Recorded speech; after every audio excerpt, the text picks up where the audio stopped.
Hey guys, welcome back to my channel. இன்றைக்கி வந்து today's harvest தான் பார்க்க போகிறோம். ஏன்னா வந்து ஃபர்ஸ்ட்டு வந்து ப்ரைமரியாக இன்றைக்கி வந்து நம்ம வந்து டொமேட்டோ தான் ஹார்வெஸ்ட் பண்ண போகிறோம். இன்றைக்கி வந்து ஹார்வெஸ்டிங்கே நேரில் காட்டலான்னு இருக்கேன்.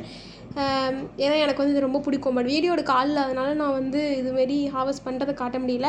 பட் வந்து இன்றைக்கி வந்து நானே வீடியோ எடுத்துகிட்டு ஒரு கையில் கூட அதே கையில் கூடையும் பிடிச்சிக்கிட்டு இன்னொரு கையில் தக்காளி பறிக்கலாம் அப்படின்னு சொல்லிட்டு ஒரு ஐடியாவில் இருக்கேன். பாப்பா அப்படி வருதுன்னு பாருங்கள். எவ்வளோ நல்லா இந்த தக்காளி வந்து ரெட்டாக ஆகி நம்ம பறிக்கலாம்னு நினச்சோம்னா இங்கே இருக்கவங்களாம் விட மாட்டேங்கிறாங்க. அதனால் நல்லா ஆரஞ்சாக ஆனதுக்கப்புறம் நாங்கள் பறிச்சோம். மறுநாளே பார்த்திங்கன்னா கடையில் வாங்கினதை விட டபுள் மடங்கு ரெட்டுங்க. அவ்வளோ ரெட்டாக இருக்குது தக்காளி. உண்மையிலே சொல்லணுன்னா இது வந்து உங்கள்கிட்ட காட்டலான்னு தூக்குனேன், அது வந்து உடஞ்சி வந்துடுச்சு. நாங்கள் வந்து என்னென்னா இது வந்து ஹீட் இப்போ வெயில் அடிக்கிறதுனால பழுத்துருன்னு சொல்லிட்டு நாங்கள் வந்து இது எல்லாமே பறிச்சிடுறோம். இல்லைனா இது எல்லாமே இன்னும் கொஞ்சம் செவந்ததுக்கப்புறம் தான் பறிப்போம். இது வந்து பெரிய செடி சொன்னால் நிழலில் இருக்குதுன்னு சொன்னால் பெரிய செடி அதில் வந்து இருக்குது.